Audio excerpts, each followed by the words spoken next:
Now you look at major Islamic practices absent from the Quran, but these practices are found in the Hadith. Remember that the Quran claims to be a clear explanation of everything and also to have been given in details and clarity. Assalamu alaikum, brothers and sisters. Thank you for joining me for another episode of our podcast and discussion on YouTube. Today we'll be looking at the topic, is Islam built on sand? The Hadith's grip on Muslim practice. Is Islam built on sand? The Hadith grip on Muslim practices. It's good to have you once again. If you have not subscribed to my channel, please do that. This is Al-Haqq Apologetics and Polemics, your hub for robust Christian apologetics and engaging discussions, all from an African perspective. My name remains Young Asanga, or you call me Abdul Jabbar. And today we will be diving deep into this topic that many shy away from, but one that demands our honest attention. The foundation of Islamic practice. Is it truly the Quran, or is something else holding it up? This is a very important topic. I want you to stay glued to this channel as we deal with it. You know, growing up in Nigeria, in my vibrant community where the call to prayer was a common thing, just as we have church bells. We had mosque and churches standing side by side. I've always admired the devotion of my Muslim friends and neighbors. We share so much. We believe in one God, a reverence for the prophets. But when we look closer at how Islam is practiced, a critical question emerges. How much of what Muslims does daily is actually commanded directly by the Quran, and how much comes from somewhere else? Today we are going to explore a challenging truth: the overwhelming dependence of mainstream Islam on the Hadith, that is, the sayings and actions attributed to the Prophet Muhammad, often to the point where it overshadows or even seems to replace the direct commands of the Quran. And we'll ask, can we truly trust something that arrived centuries after the Prophet himself? So now let's look at the Quran, the claimed foundation of Islamic faith. Every Muslim believes the Quran is the foundation of the Islamic faith. The Quran, Muslims will tell you, it's the direct, unadulterated word of Allah revealed to Prophet Muhammad. It is the ultimate guide, the perfect scripture. And indeed, the Quran itself makes this claim. If you check in Surah 6, verse 114, ayah 114, it says, "Should I seek a judge other than Allah, while it is He who has sent down to you the book, explained in detail?" And Surah 16, verse 89 calls the Quran a clear explanation of all things. This sounds perfect, right? All right, but let's be honest. If the Quran is explained in detail and a clear explanation of all things, why do Muslims around the world rely so heavily on another set of texts to understand how to pray? I hope you didn't get that, but let me say it again. If the Quran is explained in detail and a clear explanation of all things, why do Muslims around the world rely so heavily on another set of texts to understand how to pray, how to fast, how to do pilgrimage, and even what to eat and where? This is where the Hadith steps in. And for many, it becomes not just a commentary, but the primary instruction manual. You know, for many Muslims, they tell you that the Hadith interprets the Quran. It is just like a commentary on the Quran. But that's not true, because the Hadith is seen as the primary instruction material as against the claim of the Quran itself. Now you look at major Islamic practices absent from the Quran, but these practices are found in the Hadith. Remember that the Quran claims to be a clear explanation of everything and also to have been given in details and clarity. Now we have certain major Islamic practices that are completely absent from the Quran, but they are found in the Hadith. let's get specific. I want you to ask your Muslim friends, neighbors, or even yourself these questions. Where do these fundamental Islamic practices come from? 1, the Salah, that is the daily prayers. The Quran certainly commands Muslims to pray. In Surah 20, Ayah 14, it says, establish prayer for my remembrance. But that's it. How many times a day? In what specific postures? Facing which direction precisely? The Quran never specifies the 5 daily prayers. It doesn't detail the rakat. The rakat means the cycles of prayers, the bowing, the prostration, all of this, the how, the when, and the what comes from the Hadith. Without Hadith, how would a Muslim know how to perform Salah? Number 2, the zakat, that is charity. This is another pillar of Islam. The Quran encourages charity and mentions zakat. In Surah 9, Ayah 103, it says, take, O Muhammad, from their wealth a charity by which you purify them and cause them increase. But what is the minimum threshold of wealth one must have before paying the zakat or the nisab? What percentage is to be paid?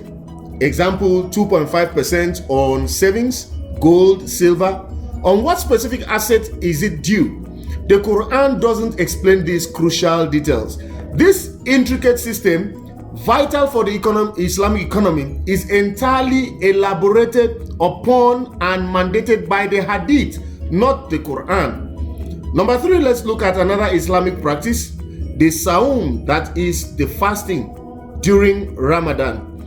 The Quran commands fasting during Ramadan. In Surah Al-Baqarah, verse 185, it states, so whoever sights the moon of the month, the new month of the month, let him fast. But when exactly does the fast begin and end each day? What breaks the fast besides eating and drinking? What are the specific intentions? The Hadith gives us the rules of suhoor, pre-dawn meal, and iftar, breaking the fast, and clarifies various exemptions and penalties. Without Hadith, how would a Muslim know the practices of their most sacred fast? It is not explained in the Quran. The Quran just says fast. When you see the new moon, fast. But it is the Hadith that states when you are to break the fast, when you are to start the fast, what causes you to incur penalties during the fast, and all that. So if the Quran claims to have given the Muslims details, why do we need the Hadith? But it seems that this major pillar of Islam is founded upon wholly on the Hadith and not the Quran. Another pillar of Islam, the Hajj, which is very important, pilgrimage to Mecca. The Quran commands Hajj. In Surah 2, Ayah 196, it says, and complete the Hajj and Umrah for Allah. But the detailed rituals, the 7 circumambulations around the Kaaba, that is the Tawaf, the running between Safa and Marwa, the standing at Mount Arafat, the stoning of the pillars, Rami al-Jamarat, where are these intricate steps described in the Quran? They are not. They are derived entirely from the Hadith, detailing how Muhammad performed his Hajj. Imagine trying to perform Hajj with only the Quran. It would be impossible to know what to do. So you see again, as important as the Hajj is, its foundation is from the Hadith, not the Quran. Again, you see dietary laws like what Islam calls the halal and haram. The Quran gives general guidelines. In Surah 5, Surah Al-Ma'idah, Ayah 3 mentions forbidden foods like carrion, blood, pork. But what about the specific method of slaughter? Dhabiha. How should an animal be killed to be considered halal? What defines blood or carrion in detail? The nuances, the exemptions, the proper way to make food permissible. Again, these are heavily, if not exclusively, informed by the Hadith. You see, my friends, these are not minor points. These are the pillars of Islam and the daily, weekly, and yearly practices that define a Muslim's faith and life. And yet, the details of this implementation are overwhelmingly absent from the Quran itself, and instead meticulously laid out in the Hadith collection. Now, the problem of latency and authenticity is this: can we trust the Hadiths? Now let's tackle the elephant in the room. The Quran was compiled relatively soon after Muhammad's death. But what about the Hadith? The Hadith, the major collections, the ones considered authentic, like Sahih al-Bukhari and Sahih Muslim, were not compiled until the 3rd Islamic century. We are talking about roughly 200 to 250 years after the Prophet Muhammad's death. Think about this in an African context. Imagine trying to perfectly recount the exact sayings and actions of a revered chief, a great elder from 2 centuries ago, in a purely oral culture without modern recording devices, without verified written records from the time. How much gets lost? How much gets misremembered? How much gets unintentionally or even intentionally altered over generations? The compilers of Hadith, brilliant scholars like Imam Bukhari, he traveled like vast distances, collecting thousands upon thousands of narrations. They developed intricate systems of isnad, that is to say, the chains of narration, to try and verify authenticity. We understand and we acknowledge their immense effort. But even with these systems, the sheer passage of time, the oral transmission through multiple narrators, and the political and theological development of these 2 centuries raise serious questions. Could a statement made by Muhammad truly be preserved perfectly when passed down through 4, 5, or 6 generations of human memory over 2 centuries before finally being written down? Even the Hadith scholars themselves admitted to the existence of forged Hadith. Bukhari, for instance, is said to have shifted and filtered through hundreds of thousands of Hadith, accepting only a fraction as authentic. What happened to the rest? They were deemed unreliable or fabricated. So here is the dilemma. The vast majority of Islamic practices, the very fabric of daily Muslim life, hinges on texts, the Hadiths, that were compiled centuries after the fact, raising undeniable concerns about their historical reliability and authenticity. So if these foundational texts are on shaky ground, what does that say about the practices built upon them? So now we look at the Christian alternative, the foundation of certainty. This brings us as Christians to a profound point of reflection. Our faith, our practices, our understanding of God are rooted in the Bible, a collection of books whose New Testament was written by eyewitnesses or their direct associates, largely written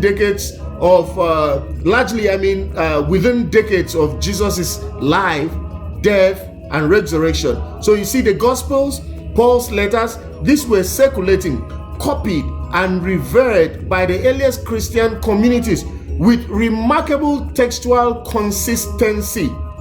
When Jesus commanded us to go therefore and make disciples of all nations, baptizing them in the name of the Father and of the Son and of the Holy Spirit, as seen in Matthew 28 verse 19, or when he gave us the Lord's Supper in Luke 22 verse 19 to 20, these commands were recorded by those who were there, or by those who spoke directly to those who were there.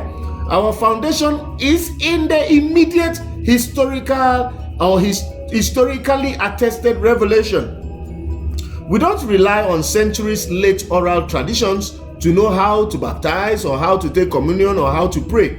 The core practices and doctrines of the Christian faith are clearly laid out in texts that have endured scrutiny and are incredibly close to their origins. So, To my Muslim friends, I ask you with all respect and sincerity, if the Quran is explained in details, why do we need the Hadith to tell you how to pray, how to give charity, how to fast, or how to go on pilgrimage?